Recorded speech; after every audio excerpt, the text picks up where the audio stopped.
പിതാവിന്റെയും പുത്രന്റെയും പരിശുദ്ധാത്മാവിന്റെയും നാമത്തിൽ ആമേൻ. കർത്താവേ, നിന്റെ ഉന്നതമായ നാമത്തിന് സ്തോത്രം ചെയ്യും. കർത്താവേ, നിന്റെ വിശുദ്ധ പൗരോഹിത്യത്തെ മഹത്വപ്പെടുത്തണം. കർത്താവേ, സഭയിലുള്ള സാന്നിധ്യം പ്രകടമാക്കണമേ. 40 വർഷം അർപ്പിച്ച കുർബാന യോഗ്യതയായി കൃപാസ്ഥാനത്താരെ ജീവനോടെ പ്രത്യക്ഷപ്പെട്ട പരിശുദ്ധ അമ്മയുടെ പ്രത്യക്ഷീകരണ സ്ഥിരീകരണത്തിനായി ഇന്ന് കൃപാസ്ഥാനത്താരെ നടക്കുന്ന 10,000-കണക്കിന് മനുഷ്യരുടെ പ്രാർത്ഥനയോട് കൂടെ ദൈവവേദലെ ഞാൻ നിന്നെ ഈശോനാമത്തിൽ ആശീർവദിക്കുന്നു. കർത്താവേ, ജോലിയില്ലാത്തവര്, വീടില്ലാത്തവര്, ജീവിതത്തിൽ കലഹങ്ങളും പിന്നതുകൊണ്ട് പിരിഞ്ഞു താമസിക്കുന്ന ജീവിത പങ്കാളികളെ,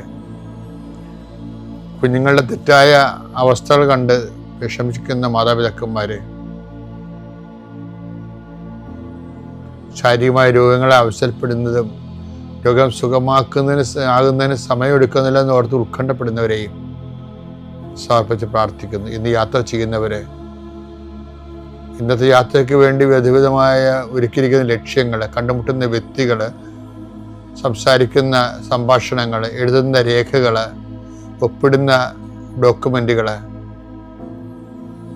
പങ്കെടുക്കുന്ന ഇൻ്റർവ്യൂകൾ, സെൻഡ് ചെയ്യുന്ന മെസ്സേജുകൾ എല്ലാം കർത്താവിൻ്റെ കൃപയാൽ നിറയപ്പെടാനും നീ ഇന്ന് തിരികെ എത്തുന്ന സമയത്ത് കർത്താവിൻ്റെ കൃപ നിന്നും നിറഞ്ഞു നിന്നുകൊണ്ട് സന്തോഷം വന്ന് ഉറങ്ങുവാനും ഇന്നത്തെ ദിവസം മുൻനിർത്തി നീ കണ്ടുമുട്ടുന്ന ഓരോ നിമിഷങ്ങളെയും, നിൻ്റെ ഓരോ സമയങ്ങളെയും, സന്ദർഭങ്ങളെയും, എല്ലാ സംരംഭങ്ങളെയും പരിശുദ്ധമ്മ ദൈവമാതാവിൻ്റെ മധ്യസ്ഥത്തിലെ രാത്രിയും തിരിച്ചെത്തുന്നവരെ കർത്താവിൻ്റെ നാമത്തിൽ മാതാവിൻ്റെ മധ്യസ്ഥതയും ഞാൻ നിന്റെ ജീവിതത്തെയും നിന്റെ കുടുംബത്തെയും ഈശോ നാമത്തെ ആശീർവദിക്കുന്നു. അമ്മേ പരിശുദ്ധ അമ്മേ, അമ്മേ പരിശുദ്ധ ദൈവമാതാവേ, കൃപാസനത്തിലൂടെ ഞങ്ങൾക്ക് ഞങ്ങളുടെ ദേശത്തിനും അമ്മ മധ്യസ്ഥം തേടി തന്ന എല്ലാ അനുഗ്രഹങ്ങൾക്കും കൃപകൾക്കും ഞങ്ങളിപ്പോൾ ഹൃദയം നിറഞ്ഞ നന്ദി പറയുന്നു.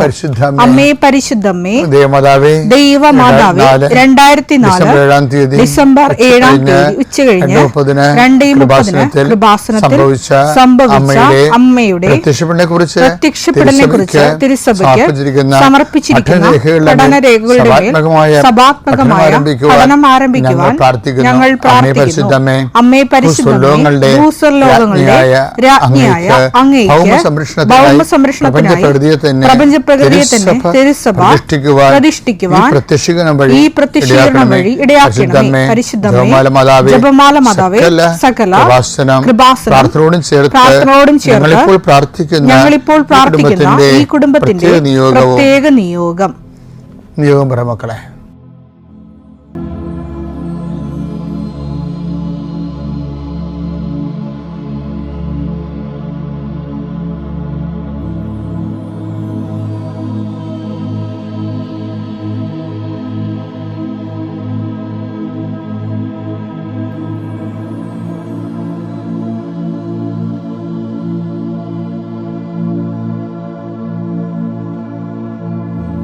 അമ്മയുടെ പ്രത്യക്ഷീകരണത്തിന്റെ ഈ അനുഗ്രഹവേളയിൽ ഞങ്ങൾക്ക് സാധിച്ചു തരുവാൻ കനിയണമേ. ആമേൻ. എൻ്റെ പ്രിയപ്പെട്ടവരെ, നമ്മള് ഈ 4 ദിവസവും വിശ്വാസ വളർച്ചയുടെ വിവിധ ഘടകങ്ങളെയും അതിൻ്റെ വളർച്ചയുടെ പരിണാമ ദിശകളെയും, ആ വിശ്വാസം വളർന്ന് സ്നേഹമാകുന്നതും വിശ്വാസവും വളർന്ന് ക്ഷമയാകുന്നതൊക്കെ നമ്മൾ കണ്ടു.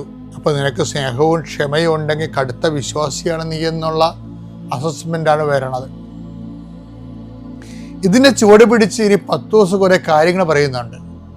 കാര്യം ഇതിൻ്റെ മുഴുവനും വിശ്വാസ വളർച്ചയുടെ മുഴുവനും ടീച്ചിങ് എയ്ഡ്, അതുപോലെ തന്നെ പരീക്ഷണ നിലവെന്ന് പറയാം. പുതിയ വളങ്ങൾ കാണുമ്പോൾ കർഷകർ അത് നേരിട്ട് കൊണ്ടുപോയി പാടശേഖരത്തിൽ എല്ലാத்தைയും വിതറത്തില്ല. ആദ്യം ഒരു മാതൃക തോട്ടം ഉണ്ടാക്കിയിട്ട് അവിടെ ഇതൊക്കെ പരീക്ഷിച്ച് നോക്കും.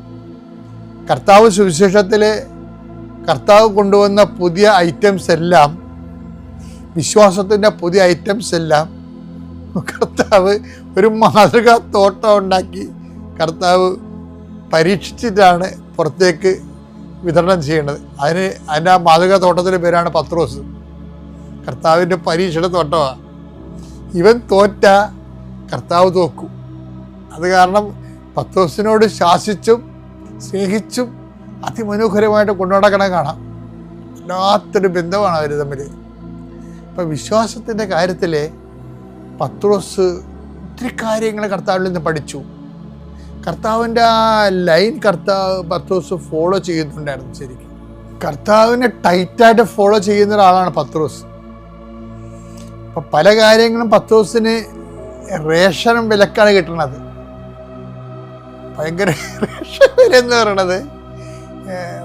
പത്രോസിനോട് പറയും, ഇതിൻ്റെ വില നീ കൊടുക്കണില്ല, ഇത് പിതാവ് സൗജന്യം ദാനം തന്നിരിക്കുന്നതാണ്, നിനക്ക് മാത്രമേ ഉള്ളൂ കേട്ടോ എന്ന് പറയും. അതാണ് എൻ്റെ പിതാവ് വെളിപ്പെടുത്തുന്നതാണെന്നൊക്കെ പറയുന്നത്.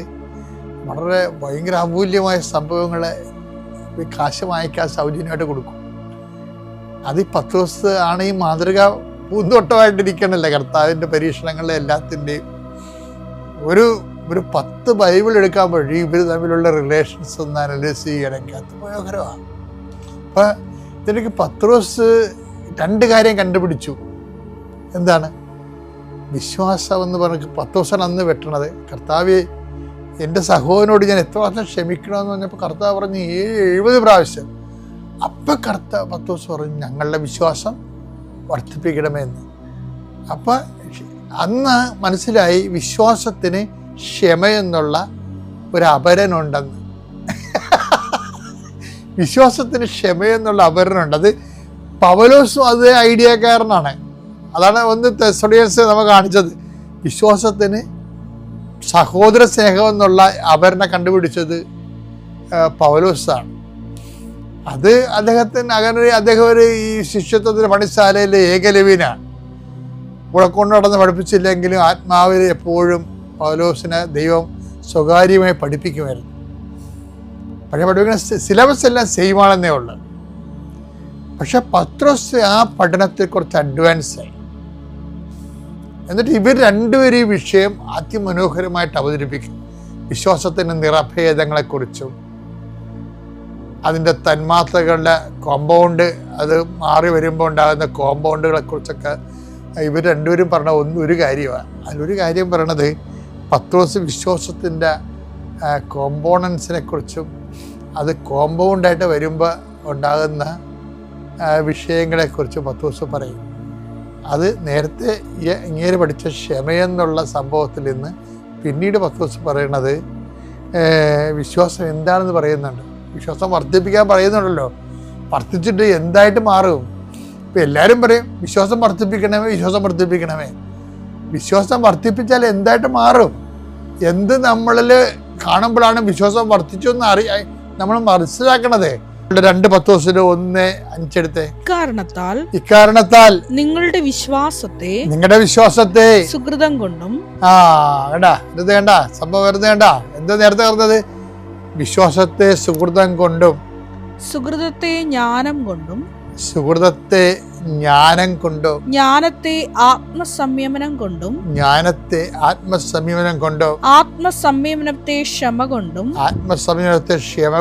ക്ഷമയെ ഭക്തി കൊണ്ടും ഭക്തിയെ സഹോദര സ്നേഹം കൊണ്ടും സഹോദര സ്നേഹത്തെ ഉപവി കൊണ്ടും സമ്പൂർണമാക്കാൻ നന്നായി ഉത്സാഹിക്കുവിൻ.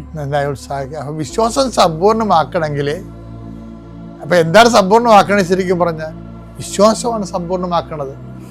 ഞങ്ങളുടെ വിശ്വാസത്തെ വർദ്ധിപ്പിക്കണമേ എന്ന് ഇവർ ലൂക്ക 17:5 പറഞ്ഞില്ലേ? ഈ വിശ്വാസം വർദ്ധിച്ചാൽ എങ്ങനെയാണ് ഇരിക്കണത്? അതെന്താണ്? ആദ്യം വിശ്വാസം വർദ്ധിക്കണത് എങ്ങനെയാണ്? വിശ്വാസത്തെ സുഹൃതം കൊണ്ടും. ഈ ഉടമ്പടിയിലൊക്കെ ഇത്രയും രാത്രിയും പകലും കൃപാസനത്തിൽ ആൾക്കാർ വരികയും ഉടമ്പടിയിൽ ആൾക്കാർ ജീവിക്കുകയും ചെയ്യുന്നതിൻ്റെ കാരണം ഈ വിശ്വാസത്തിൻ്റെ ജീവിത കളരിയിൽ സുഹൃതങ്ങൾ ഒത്തിരി മനുഷ്യർ അഭ്യർത്ഥിക്കുന്നുണ്ട്. വീട്ടിലും നാട്ടിലും അപരിചിതമായ മേഖലകളിലും എല്ലാം വിശ്വാസത്തിന് സാക്ഷ്യം വഹിച്ചുകൊണ്ട് കൃപാവര പ്രവൃത്തികൾ ചെയ്തുകൊണ്ട് വിശ്വാസത്തെ ഇവർ വളർത്തിയെടുക്കുകയാണ്. അപ്പോൾ നമ്മൾ നേരത്തെ ദിവസങ്ങളിൽ കണ്ടത് എന്താണ്? വിശ്വാസത്തിൻ്റെ അപരന്മാരെന്തൊക്കെയാണ്? വിശ്വാസത്തിൻ്റെ പരിഷ്കൃത രൂപങ്ങൾ, വിശ്വാസത്തിൻ്റെ റിഫൈൻഡ് ആയിട്ടുള്ള, വിശ്വാസത്തിൻ്റെ റിഫൈൻഡ് എന്താ വെച്ചാൽ സംസ്കൃത രൂപങ്ങൾ. വിശ്വാസത്തിൻ്റെ സംസ്കൃത രൂപങ്ങളെന്ന് പറയുമ്പോൾ ഒന്നെന്താണ്? പരസ്പര സ്നേഹം. വിശ്വാസത്തിൻ്റെ സംസ്കൃത രൂപം രണ്ടെന്താണ്? ക്ഷമ. നമ്മളത് ഇന്നലെ കണ്ടായിരുന്നു. ക്ഷമയെന്ന് പറഞ്ഞാൽ എന്താണ്? സഹിക്കുന്ന സ്നേഹത്തിനാണ് ക്ഷമയെന്ന് പറഞ്ഞത്. അപ്പോൾ നമുക്ക് നഷ്ടമാണ് ശരിക്കും പറഞ്ഞാൽ. സ്നേഹം തന്നെയാണ്, പക്ഷെ അതിനകത്തൊരു സഹനമുണ്ട്. അതുകൊണ്ട് സഹിക്കുന്ന സ്നേഹമാണ് വിശ്വാസം അല്ലെങ്കിൽ ക്ഷമ. അതും ശരിക്കും പറഞ്ഞാൽ വിശ്വാസം തന്നെയാണ്. ഇപ്പം എന്താ ഒരു കുഴപ്പം വന്നിരിക്കണമെന്ന് വെച്ച് കഴിഞ്ഞാൽ, ഈ വിശ്വാസം എന്നുള്ളത് ആശയപരമായ എന്തോ വിഷയമായിട്ടാണ് പലരും തിരക്കേറിയിരിക്കുന്നത്. എന്നല്ല, ഇത് യേശുക്രിസ്തു എന്ന് പറഞ്ഞൊരു റിഡംറ്റീവ് പ്രോജക്റ്റിൻ്റെ ആ ഒരു പേഴ്സണിൻ്റെ അടിസ്ഥാനത്തിലുള്ള വിശ്വാസ പ്രക്രിയ അല്ലെങ്കിൽ മുന്നേറ്റങ്ങളിൽ വരുന്നതാണ് എന്താണ്? ഒന്ന് സ്നേഹം, അതും വിശ്വാസം തന്നെ. രണ്ട് ക്ഷമ നമ്മൾ കണ്ടു. ഇപ്പം എന്താ പറയണത്? വിശ്വാസത്തെ സുഹൃതം കൊണ്ടും. സുഹൃതം എന്ന് പറഞ്ഞു കഴിഞ്ഞാൽ സൽപ്രവൃത്തികൾ അല്ലെങ്കിൽ കൃപാവര പ്രവൃത്തികൾ. പിന്നെന്താ? വിശ്വാസത്തെ സുഹൃതം കൊണ്ടും സുഹൃതത്തെ ജ്ഞാനം കൊണ്ടും. ഇപ്പം സുഹൃതം ഇങ്ങനെ കൂട്ടി വരുമ്പോൾ എന്തുമാത്രം സുഹൃതങ്ങളാണ് ആൾക്കാർ ചെയ്ത് കൊടുക്കുക. ഇപ്പം പണ്ട് നന്മ മലകൾ എന്നൊക്കെ പറഞ്ഞ് എന്തുമാത്രം മരങ്ങളിവിടെ വാടിക്കൊഴിഞ്ഞ് വീണ മണ്ണാണിത്. ഇപ്പം നന്മ മരങ്ങളൊന്നും കുറിച്ച് കേൾക്കണില്ലല്ലോ. ആ സുഹൃതങ്ങളുടെ ഒരു പ്രശ്നം എന്ന് വെച്ച് കഴിഞ്ഞാൽ, സുഹൃതത്തെ എന്താണ്? ജ്ഞാനം കൊണ്ട്. അല്ല, കേവലം ഒരു മനുഷ്യന് ഒരു സുഹൃതം ചെയ്യുന്നതിന് അടിസ്ഥാനങ്ങളുണ്ടാകണം. സുവിശേഷ സുഹൃതത്തിൻ്റെ അടിസ്ഥാനം എന്താണ്? ക്രിസ്തുവാണ്. അപ്പം ക്രിസ്തു കേന്ദ്രീകൃതമായ പ്രവർത്തനങ്ങളാണ് ജ്ഞാനത്തിൽ വരുന്നത്. ജ്ഞാനം എന്ന് പറയുന്നത് അനുഭവം, അറിവും ആ എന്തിനു വേണ്ടിയാണ് ഇപ്പം സുഹൃതം ചെയ്യുന്നത്, സുഹൃതം ഒരാൾ ചെയ്യണത് എന്തിനു വേണ്ടിയാണ്? ക്രിസ്തുവിൻ്റെ നാമത്തെ മഹത്വപ്പെടുത്താൻ. അതാണ് എൻ്റെ ജ്ഞാനം എന്ന് പറയുന്നത്. ക്രിസ്തുവിൻ്റെ നാമത്തെ മഹത്വപ്പെടുത്താൻ. അല്ലെങ്കിൽ ഇപ്പം ചില ആൾക്കാരെ വോട്ട് ചെയ്യാൻ വേണ്ടി കാറ് പിടിച്ചാൽ കൊണ്ടുപോകത്തില്ലേ? വോട്ട് ചെയ്ത് കഴിയുമ്പോൾ പിന്നെ ആ കാറും ഉണ്ടാകത്തില്ല, സൈക്കിളും ഉണ്ടാകത്തില്ല. അങ്ങനെ സുഹൃതം ചെയ്യുന്ന ആൾക്കാരില്ലേ നാട്ടിൽ? അതുപോലെ ജ്ഞാനമില്ല അതിൻ്റെ അകത്ത്. നമുക്ക് സുഹൃതം ചെയ്യുമ്പോൾ ഒരു ജ്ഞാനമുണ്ട്. എന്താണ്? ക്രിസ്തുവിൻ്റെ നാമത്തെ മഹത്വപ്പെടുത്തുന്നതിന് വേണ്ടിയും ദൈവവചനത്തിൻ്റെ പൂർത്തീകരണത്തിന് വേണ്ടിയാണ് നമ്മൾ സൽപ്രവൃത്തികൾ ചെയ്യുന്നത്. ഇനിയിപ്പോൾ അടുത്ത ദിവസം പറയാം. ഓരോ ദിവസം കേട്ടാൽ മതി. ഇപ്പം നിങ്ങൾ അതായത് ആദ്യം നമ്മൾ വിശ്വാസം സ്നേഹമാണെന്ന് കണ്ടു, വിശ്വാസം ക്ഷമയാണെന്ന് കണ്ടു, ഇപ്പോൾ വിശ്വാസം സുഹൃതമാണെന്ന് കണ്ടു, വിശ്വാസം ജ്ഞാനമാണെന്ന് കണ്ടു. അപ്പം നിങ്ങൾക്ക് ജ്ഞാനം ഉണ്ടെങ്കിൽ, സുഹൃതം ഉണ്ടെങ്കിൽ, ക്ഷമയുണ്ടെങ്കിൽ, സ്നേഹമുണ്ടെങ്കിൽ നിങ്ങൾക്ക് അടുത്ത വിശ്വാസിയാണ്. വിശ്വാസ പ്രമാണം. സർവശക്തനായ പിതാവും ആകാശത്തിന്റെയും ഭൂമിയുടെയും സൃഷ്ടാവുമായ ദൈവത്തിൽ ഞാൻ വിശ്വസിക്കുന്നു. അവിടുത്തെ ഏകപുത്രനും ഞങ്ങളുടെ കർത്താവുമായ ഈശോമിശിഹായിലും ഞാൻ വിശ്വസിക്കുന്നു. ഈ പുത്രൻ പരിശുദ്ധാത്മാവിനാൽ ഗർഭസ്ഥനായി കന്യകാമറിയത്തിൽ നിന്ന് പിറന്ന് പൊന്തിയോസ് പീലാത്തോസിന്റെ കാലത്ത് പീഡകൾ സഹിച്ച് കുരിശിൽ തറയ്ക്കപ്പെട്ട് മരിച്ച് അടക്കപ്പെട്ട് പാതാളങ്ങളിൽ ഇറങ്ങി മരിച്ചവരുടെ ഇടയിൽ നിന്ന് മൂന്നാം നാൾ ഉയർത്ത് സ്വർഗത്തിലേക്ക് എഴുന്നള്ളി സർവശക്തിയുള്ള പിതാവായ ദൈവത്തിന്റെ വലതുഭാഗത്തിരിക്കുന്നു. അവിടെ നിന്ന് ജീവിക്കുന്നവരെയും മരിച്ചവരെയും വിധിക്കുവാൻ വരുമെന്നും ഞാൻ വിശ്വസിക്കുന്നു. പരിശുദ്ധാത്മാവിലും ഞാൻ വിശ്വസിക്കുന്നു. വിശുദ്ധ കത്തോലിക്കാ സഭയിലും പുണ്യവാന്മാരുടെ ഐക്യത്തിലും പാപങ്ങളുടെ മോചനത്തിലും ശരീരത്തിന്റെ ഉയർപ്പിലും നിത്യമായ ജീവിതത്തിലും ഞാൻ വിശ്വസിക്കുന്നു. ആമേൻ. സ്വർഗ്ഗസ്ഥനായ ഞങ്ങളുടെ പിതാവേ, അങ്ങയുടെ നാമം പൂജിതമാകണമേ. അങ്ങയുടെ രാജ്യം വരണമേ. അങ്ങയുടെ തിരുമനസ് സ്വർഗത്തിലെ പോലെ ഭൂമിയിലുമാകണമേ. അന്നു വേണ്ടുന്ന ആഹാരം ഇന്ന് ഞങ്ങൾക്ക് തരണമേ. ഞങ്ങളോട് തെറ്റ് ചെയ്യുന്നവരോട് ഞങ്ങൾ ക്ഷമിക്കുന്നത് പോലെ ഞങ്ങളുടെ തെറ്റുകൾ ഞങ്ങളോടും ക്ഷമിക്കണമേ. ഞങ്ങളെ പ്രലോഭനത്തിൽ ഉൾപ്പെടുത്തരുതേ, തിന്മയിൽ ഞങ്ങൾ രക്ഷിക്കണമേ. ആമേൻ. നന്മ നിറഞ്ഞ മറിയമേ, സ്വസ്തി. കർത്താവ് അങ്ങയുടെ കൂടെ സ്ത്രീകളിൽ അങ്ങ് അനുഗ്രഹിക്കപ്പെട്ടവളാകുന്നു. അങ്ങയുടെ ഉദരത്തിൻ ഫലമായി ഈശോ അനുഗ്രഹിക്കപ്പെട്ടവനാകുന്നു. പരിശുദ്ധ മറിയമേ, തമ്പുരാന്റെ അമ്മേ, പാപികളായ ഞങ്ങൾക്ക് വേണ്ടി ഇപ്പോഴും ഞങ്ങളുടെ മരണസമയത്തും തമ്പുരാനോട് അപേക്ഷിക്കണമേ. ആമേൻ. പിറവം മുളക്കുളം സെൻറ് മേരീസ് കത്തോലിക്ക പള്ളി ഇടവാംഗമാണ്. ഞാൻ 2019 ഏപ്രിൽ 12 ആദ്യമായി ഉടമ്പടി എടുക്കുന്നതും കൃപാസനത്തിൽ വരുന്നതും. എനിക്ക് 11 വർഷമായി സ്വന്തമായൊരു വീടില്ലായിരുന്നു. ഇവിടെ വന്ന് ഉടമ്പടി എടുത്ത് 90 ദിവസത്തിന് ഉള്ളിൽ എനിക്ക് എൻ്റെ പരിശുദ്ധ അമ്മ കൃപാസന മാതാവ് എനിക്ക് ജൂലൈ 1 എനിക്ക് വീടിൻ്റെ കൂദാശ നടത്താൻ സാധിച്ചു. അതുപോലെ തന്നെ എൻ്റെ ഭർത്താവിന് 22 വർഷമായി പൈൽസിൻ്റെ അസുഖം ഉണ്ടായിരുന്നു. കല്യാണത്തിന് മുൻപുണ്ടായിരുന്നു, പക്ഷേ എനിക്ക് 22 വർഷമായിട്ട് എനിക്കറിയാവുള്ളൂ. ഞങ്ങളുടെ കല്യാണം കഴിഞ്ഞിട്ട് 22 വർഷമായി. അത് ഉടമ്പടി എടുത്ത് ഉടമ്പടിയിൽ ഞാൻ വെച്ചിട്ടുണ്ടായിരുന്നു. അതിൻ്റെ ഫലമായി അത് മാറിക്കിട്ടി. അതുപോലെ തന്നെ അമ്മയ്ക്ക് യൂട്രസ് വികസിക്കുന്ന അസുഖം ഉണ്ടായിരുന്നു. അത് ഞാൻ ഉടമ്പടി കാശിരൂപം അമ്മയുടെ കഴുത്തിൽ കെട്ടി കൊടുത്തതിൻ്റെ ഫലമായി ആ അസുഖം മാറിക്കിട്ടി. ഇത്രയും തന്ന കൃപാസന അമ്മയ്ക്കും ഈശോയ്ക്കും 1000 നന്ദി പറയുന്നു. എൻ്റെ പേര് ആൻസി ഗാസ്പർ. ഞാൻ മാരാരിക്കുള്ള ഇടവകയിൽ നിന്നും വരുന്നു. ഞാനിവിടെ നിൽക്കുന്നത് മാതാവിൻ്റെ ഉടമ്പടി എടുത്തതിന് ശേഷം എനിക്ക് അമ്മ തന്ന വലിയൊരു കൃപയോട് നന്ദി പറയാനാണ്. എനിക്ക് 2 വർഷം മുന്നേ തന്നെ ഒരു ജോലിയും ചെയ്യാൻ പറ്റുന്നില്ലായിരുന്നു, തേയ്മാനം കാരണം.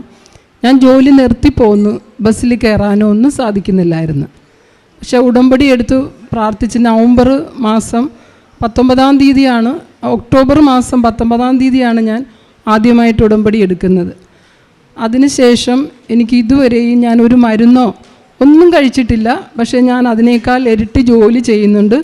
ബസ്സിലൊക്കെ നടക്കാനും കയറാനും എല്ലാം എനിക്ക് പറ്റും. ബസ്സിൽ കാലെടുത്ത് വെക്കാൻ പോലും എനിക്ക് സാധിക്കുന്നില്ലായിരുന്നു. ഞാൻ ഉടമ്പടി എടുത്തതിൻ്റെ അനുഗ്രഹം കാരണം എനിക്കത് സാധിച്ചു. രണ്ടാമതായിട്ട് എൻ്റെ മോളുടെ GNM പരീക്ഷ ഉണ്ടായിരുന്നു. ആ പരീക്ഷയ്ക്ക് അവൾക്ക് റിസൾട്ട് വരാൻ വേണ്ടിയിട്ട് ലാസ്റ്റ് ഇയർ ആയിരുന്നു. പിന്നെ പരീക്ഷയുടെ ഡേറ്റ് വരാൻ വേണ്ടിയിട്ട് ഞാൻ അമ്മയുടെ ഡേറ്റ് ഇട്ട് പ്രാർത്ഥിച്ച് ഞാനിവിടെ വന്ന് ഉടമ്പടി എടുത്തിട്ട് മാതാവിനോട് പറഞ്ഞ് അടുത്ത ഉടമ്പടിക്ക് മുന്നേ തന്നെ അമ്മ എനിക്ക് അവൾക്ക് ഡേറ്റ് വരണം പരീക്ഷയ്ക്കുള്ളത്. ഞാനിവിടെ അടുത്ത മാസം തിരിച്ചിവിടെ എത്തി ഉടമ്പടിയുടെ ചെയ്തുകൊണ്ടിരിക്കുന്ന സമയത്ത് എൻ്റെ മകൾ തെലങ്കാനയിൽ നിന്ന് വിളിച്ചിട്ട് പറഞ്ഞ് അമ്മച്ചി എനിക്ക് ഡേറ്റ് വന്നെന്ന്. മൂന്നാമതായിട്ട് എനിക്ക് പറയാനുള്ളത്, എൻ്റെ മോള് ഒരു യാത്രയിൽ ഈ 2 ആഴ്ചയ്ക്ക് മുന്നേ പോയിരുന്നു. അവൾ പിന്നെ യാത്രയിലായിരുന്നപ്പം മമ്മയുടെ അടുത്ത് വന്നിട്ടാണ് പോയത്. യാത്രയിലായിരുന്നപ്പോഴത്തേക്കും ഞാൻ വീട്ടിൽ നിന്ന് ജോലിയുടെ ഇടയ്ക്ക് പ്രാർത്ഥിക്കുമായിരുന്നു. പെട്ടെന്ന് എനിക്കൊരു മുന്നറിയിപ്പ് പോലെ വന്ന് ഒരു അപകടം വരാൻ പോകുന്നു, അവളെ വിളിച്ച് പറയണം, നീ പ്രാർത്ഥിക്കണം ബസ്സിലിരുന്നെന്ന്. അപ്പോൾ തന്നെ ഞാൻ അവളെ വിളിച്ചിട്ട് പറഞ്ഞു, മോളെ എന്തോ ഒരു അസ്വസ്ഥത എനിക്ക് തോന്നുന്നു, പക്ഷേ നീ പ്രാർത്ഥിക്കണം, എന്തോ അപകടം പോരാഞ്ഞിട്ട് ചുരത്തിക്കൂടിയൊക്കെ പോകുന്നതല്ലേ എന്ന്. മുന്നോട്ട് പോയി അരമണിക്കൂർ കഴിഞ്ഞില്ല, ഭയങ്കര വലിയൊരു അപകടമാണ് ഉണ്ടായത്. പക്ഷേ എൻ്റെ മോള് പറയുമായിരുന്നു എങ്ങനെ ആ അപകടത്തിൽ നിന്ന് രക്ഷപ്പെട്ടെന്ന് അറിയത്തില്ല. കാരണം അങ്ങോട്ട് തിരിഞ്ഞെന്ന് കാല് തിരിഞ്ഞാൽ പോലും പെട്ടെന്ന് ഒരു വീഴുന്ന താഴെയുള്ള ഒരു വലിയ കൊക്കയില്ല, തിരിച്ചു പോലും കൊച്ചിനെ പോലും കിട്ടത്തില്ല. അത് മാതാവിൻ്റെ വലിയൊരു അനുഗ്രഹമാണ്. പിന്നെ എൻ്റെ അയൽവക്കത്തുള്ള ഒരു കൊച്ച് എന്നെ വിളിച്ചിട്ട് കരഞ്ഞോണ്ട് പറഞ്ഞു, ചേച്ചി എനിക്ക് ഇച്ചിരി ഉടമ്പടി തൈലം തരണം എന്ന് പറഞ്ഞു. അപ്പം ഞാൻ പറഞ്ഞു, മോളെ ഉടമ്പടി തൈലം തന്നു വിടാൻ പറ്റത്തില്ലല്ലോ, നീ ഒരു കാര്യം ചെയ്യ്, ഇങ്ങോട്ട് വാ, എന്നിട്ട് നിനക്ക് ഞാൻ ആ തൈലം പെരുട്ടി തന്ന് പ്രാർത്ഥിക്കാമെന്ന് പറഞ്ഞു. 6.6 ആ കൊച്ചിൻ്റെ മുഴയുടെ വലിപ്പം. ഞാൻ വിശ്വാസപ്രമാണവും ചൊല്ലി പ്രാർത്ഥിച്ചുകൊണ്ട് ഒരു കൊച്ചു വട്ടം വരച്ചിട്ട് മാതാവിനോട് പറഞ്ഞു, അമ്മേ മാതാവേ, ആ മകളുടെ 3 കുഞ്ഞുങ്ങളുണ്ട്, ഒരു അമ്മ അസുഖമായിട്ടിരുന്നാലുള്ള അവസ്ഥ ഞാൻ ഒത്തിരി അനുഭവിച്ചിട്ടുള്ളതാണ്. അതുകൊണ്ട് അമ്മ ഇതിൽ ഇടപെടണം, അവൾക്ക് സൗഖ്യം കൊടുക്കണമെന്ന് പ്രാർത്ഥിച്ച്. പക്ഷേ അവളെ 2 ഡോക്ടർമാർ തിരിച്ചും മറിച്ചും പരിശോധിച്ചെന്നാണ് പറയണത്. ആ മുഴ അവിടെ ഉള്ളിടത്ത് കാണുന്ന പോലുമില്ല. തൈലം പുരട്ടിയ ഉടനെ തന്നെ നല്ല സൗഖ്യം അവൾക്ക് കിട്ടിയതായിട്ട് പറയുകയും ചെയ്ത്. ഇത്രയാണ് എൻ്റെ സാക്ഷിയായി. ഒത്തിരി വേറെ നിരവധി അനുഗ്രഹം മാതാവ് തന്നിട്ടുണ്ട്. എല്ലാം പറയാനായിട്ട് മറ്റുള്ളവർക്കും കൂടെ അവസരം വേണമല്ലോ. അമ്മയ്ക്കും തിരുക്കുമാരനും കോടാനകോടി നന്ദി പറയുന്നു. തുടർന്നും എൻ്റെ ജീവിതത്തിലും ഈ ഉടമ്പടി എടുത്തിരിക്കുന്ന എല്ലാ മക്കളുടെ ജീവിതത്തിലും അമ്മയുടെ കരസ്പർശനം ഉണ്ടാകണമെന്ന് ഞാൻ നന്ദിയോടെ പ്രാർത്ഥിക്കുന്നു. അമ്മയ്ക്കും മകനും 100,000 നന്ദി. എൻ്റെ പേര് ലിജി. ഞാൻ ബാംഗ്ലൂർ സെൻറ്റ് മേരീസ് കഗദാസപുര ഇടവകയിൽ നിന്ന് വരുന്നു. ഞാൻ 2020 ഫെബ്രുവരി 17 ഉടമ്പടി എടുത്തതാണ്. എൻ്റെ ഹസ്ബൻഡിന് ഒരു 30 വർഷമായിട്ട് നടുവേദന ഉണ്ടായിരുന്നു. ഉടമ്പടി എടുത്തതിന് ശേഷം ഉടമ്പടി തൈലം ഉപയോഗിച്ച് മിക്ക ദിവസങ്ങളിലും നടുവിൽ പറ്റാറുണ്ടായിരുന്നു. ഇപ്പോൾ വെയിറ്റ് എടുക്കുമ്പോഴൊക്കെ നല്ല വേദനയായിരുന്നു. ഇപ്പോൾ ഉടമ്പടി തൈലം ഉപയോഗിച്ചതിന് ശേഷം അത് മുഴുവനായിട്ട് മാറി. പിന്നെ രണ്ടാമത് എൻ്റെ മകന് ഇപ്പം കോവിഡ് ആയിരുന്നുകൊണ്ട് വീട്ടിലിരുന്നാണല്ലോ എക്സാം എഴുതിക്കൊണ്ടിരുന്നത് ഓൺലൈനായിട്ട്. അപ്പോൾ അവിടെ എപ്പോഴും കറണ്ട് പോകും, പിന്നെ നെറ്റ് കട്ടാവും. അപ്പോൾ അമ്മയോട് പ്രാർത്ഥിച്ച് ഇതിൻ്റെ ഫലമായിട്ട് ഒരു തടസ്സവും കൂടാണ്ട് 4 എക്സാമും ഒരു തടസ്സവും കൂടാണ്ട് അമ്മ സുഖമായിട്ട് എഴുതാൻ പറ്റി. ഡിസ്റ്റിങ്ഷനോടുകൂടി പാസ്സായി. പിന്നെ അവന് സോഫ്റ്റ്വെയർ എൻജിനീയറിൽ ജോലി കിട്ടുകയും ചെയ്തു. എനിക്ക് കിട്ടിയ ഈ സാക്ഷ്യങ്ങളെല്ലാം ദൈവമഹത്വത്തിനായിട്ട് ഞാൻ സമർപ്പിക്കുന്നു. പരിശുദ്ധ അമ്മയ്ക്കും ഈശോയ്ക്കും കോടാനുകോടി നന്ദി. എൻ്റെ പേര് ജോസഫ് ജോർജ് ഡിക്രൂസ്. ഞാൻ കൊല്ലത്ത് ചവറ കോവിൽത്തോട്ടം സെൻറ്റ് ആൻഡ്രൂസിൻ്റെ പേരിൽ നിന്ന് വരുന്നു. ഞാൻ 2019 ഡിസംബർ 4 ഉടമ്പടി എടുത്തത്. ആ ഉടമ്പടിക്കകത്ത് എനിക്ക് 3 കാര്യങ്ങൾ ആദ്യം സാധിച്ചു. അത് ഞാൻ നേരത്തെ സാക്ഷ്യം പറഞ്ഞിരുന്നു. ഇത് രണ്ടാമത്തെ സാക്ഷിയാണിത്. എനിക്ക് എൻ്റെ ഇളയ ഒരു കുഞ്ഞിന് വേണ്ടി ഞാൻ ഉടമ്പടി വെച്ചായിരുന്നു. ആ ഉടമ്പടി വെച്ച് പ്രാർത്ഥിച്ച് ഞങ്ങൾ 2021 മാർച്ച് മാസം ഈ എൻ്റെ ഇളയമോളും കുഞ്ഞും ഇളയമോളും ഭർത്താവും ദുബായിലാണ് ജോലി ചെയ്തുകൊണ്ടിരുന്നത്. അപ്പം ഞങ്ങൾ മാർച്ച് മാസം 2 പേരും കൂടെ, ഞാനും എൻ്റെ വൈഫും കൂടെ ദുബായിൽ പോയി. അപ്പം 4 വർഷമായിട്ട് കുഞ്ഞ് ലഭിച്ചിട്ടില്ലായിരുന്നു. അപ്പം ഞങ്ങൾ അവിടെ പോയി ദിവസേന രാവിലെ പ്രതീക്ഷണ പ്രാർത്ഥനയും ചെല്ലുമായിരുന്നു. ഇവിടുത്തെ 5:30 മണി എന്നുള്ളത് അവിടെ വെളുപ്പൻകാലത്ത് 4 മണിയായിരുന്നു. ആ 4 മണിക്ക് ഞങ്ങൾ എഴുന്നേറ്റ് എല്ലാ ദിവസവും മുടങ്ങാതെ പ്രതീക്ഷണ പ്രാർത്ഥന ചെല്ലും. അതുപോലെ തന്നെ വൈകിട്ടും പ്രാർത്ഥന ചെല്ലുമായിരുന്നു. ഉടമ്പടി പ്രാർത്ഥനയും ചെല്ലും. അതിനുശേഷം എൻ്റെ മോൾക്ക് ഞങ്ങൾ ആ ഉടമ്പടി തൈലം എല്ലാ ദിവസവും തേച്ച് കൊടുക്കുമായിരുന്നു. അങ്ങനെ ഞങ്ങൾ അവിടുന്ന് പ്രാർത്ഥിച്ച് വന്നതിന് ശേഷം ഞങ്ങൾ ആദ്യ ഏപ്രിൽ നാട്ടിൽ വന്നു. അത് കഴിഞ്ഞ് 1 മാസം കഴിഞ്ഞപ്പോൾ മെയ് മാസം ആയപ്പോൾ എൻ്റെ കുഞ്ഞ് പ്രഗ്നൻ്റാണെന്ന് പറഞ്ഞ് വിവരം വിളിച്ചു പറഞ്ഞു. അതിനകത്ത് ഞങ്ങൾക്ക് ഒത്തിരി സന്തോഷമായി. അമ്മയ്ക്ക് ഒരു നന്ദി പറയുന്നു. അത് കഴിഞ്ഞ ശേഷം 8 മാസം വരെ കുഞ്ഞിന് ഒരു കുഴപ്പമില്ലാതെ വളരെ സന്തോഷത്തോടെ കഴിഞ്ഞു. 8 മാസമായപ്പോൾ കുഞ്ഞിന് ചെറിയ പ്രോബ്ലം വന്നു. അങ്ങനെ ഓപ്പറേഷൻ ചെയ്ത് കുഞ്ഞിനെ ജനുവരി 20 ഡേറ്റ് പറഞ്ഞ്, എങ്കിലും ഡിസംബർ 12 ആയപ്പോൾ കുഞ്ഞിനെ ഓപ്പറേഷനിലൂടെ എടുത്തതിന് ശേഷം കുഞ്ഞിന് അന്നേരം 1.44 kg വെയിറ്റേ ഉണ്ടായിരുന്നുള്ളൂ. അതിനുശേഷം കുഞ്ഞിനെ NSCയിൽ കിടത്തി 20 ദിവസം കഴിഞ്ഞപ്പോൾ കുഞ്ഞിന് 1.9 kg കിട്ടി. അങ്ങനെ കുഞ്ഞിനെ ഡിസ്ചാർജ് ചെയ്ത് വീട്ടിൽ കൊണ്ടുപോയി. അപ്പോൾ അന്ന് ഇതിൻ്റെ ഇടയ്ക്ക് പെട്ടെന്ന് കുഞ്ഞിന് ഇത് വെയിറ്റ് കൂടി വരുന്നുണ്ട്. അപ്പോൾ ഡോക്ടർമാർ അതിന് ചോദിച്ചു, ഇതെന്തൊരു അത്ഭുതമാണ്, പെട്ടെന്നാണല്ലോ കുഞ്ഞിന് വെയിറ്റ് കൂടി വരുന്നതെന്ന്. ബട്ട് 20 ദിവസം കഴിഞ്ഞതിന് മുമ്പേ കുഞ്ഞിനെ കിട്ടി. അതിനുശേഷം ഞങ്ങൾ ഇപ്പോൾ പറഞ്ഞു, ഡോക്ടർമാർ പറഞ്ഞു ഇങ്ങനെ NSC കിടക്കുന്നിട്ട് കുഞ്ഞിന് ഹിർണിയ എന്നൊരു അസുഖം ഉണ്ടാകാൻ ചാൻസ് ഉണ്ടെന്ന് പറഞ്ഞു. അതുകൊണ്ട് നിങ്ങൾ ശ്രദ്ധിക്കണേ എന്ന് പറഞ്ഞു. അങ്ങനെ മോളത് കുളിപ്പിക്കുമ്പോഴെല്ലാം ശ്രദ്ധിച്ചപ്പോൾ ഒരു ദിവസം നോക്കിയപ്പോൾ അങ്ങനെ ഒരു സംശയം തോന്നി. അങ്ങനെ നോക്കിയപ്പോൾ അത് ഹിരണിയാണ്. അപ്പോൾ മോൾ ഇങ്ങനെ പറഞ്ഞു, എൻ്റെ അടുത്ത് പറഞ്ഞപ്പോൾ നമ്മൾ പറഞ്ഞു നാട്ടിൽ പോരെ എന്ന് പറഞ്ഞു. അങ്ങനെ മോള് മാർച്ച് മാസം നാട്ടിൽ വന്നു.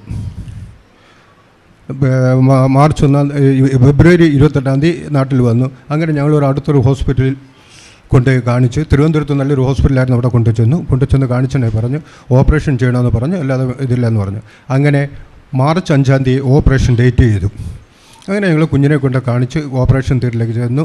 ആ 5-ാം തീയതി രാവിലെ കുഞ്ഞിനെയും കൊണ്ട് ഹോസ്പിറ്റലിൽ ചെന്ന് അനസ്തേഷ്യ കൊടുത്ത് കുഞ്ഞിന് അനസ്തേഷ്യ കൊടുത്ത് ഓപ്പറേഷൻ തിയേറ്ററിലോട്ട് കയറ്റി ഒരു ഞങ്ങളെടുത്തിരുന്നപ്പോൾ ഞങ്ങൾ അതിന് മുമ്പായിട്ട് ഞാൻ ഈ പ്രതീക്ഷണ പ്രാർത്ഥനയും ചൊല്ലും കുഞ്ഞിനെ തൈലവും തേച്ചുകൊണ്ടാണ് ഞങ്ങൾ കുഞ്ഞിനെ ഡോക്ടറിൻ്റെ കയ്യിൽ അനസ്തേഷ്യ ഡോക്ടറിൻ്റെ കയ്യിൽ ഏൽപ്പിക്കുന്നത്. അങ്ങനെ അത് കൊടുത്തതിന് ശേഷം ഞങ്ങൾ കയറി കഴിഞ്ഞ് ഞങ്ങൾ റൂമിൽ വന്നിരുന്ന് ഞങ്ങൾ പ്രതീക്ഷണ പ്രാർത്ഥനയും ചൊല്ലിക്കൊണ്ടിരിക്കുകയാണ്.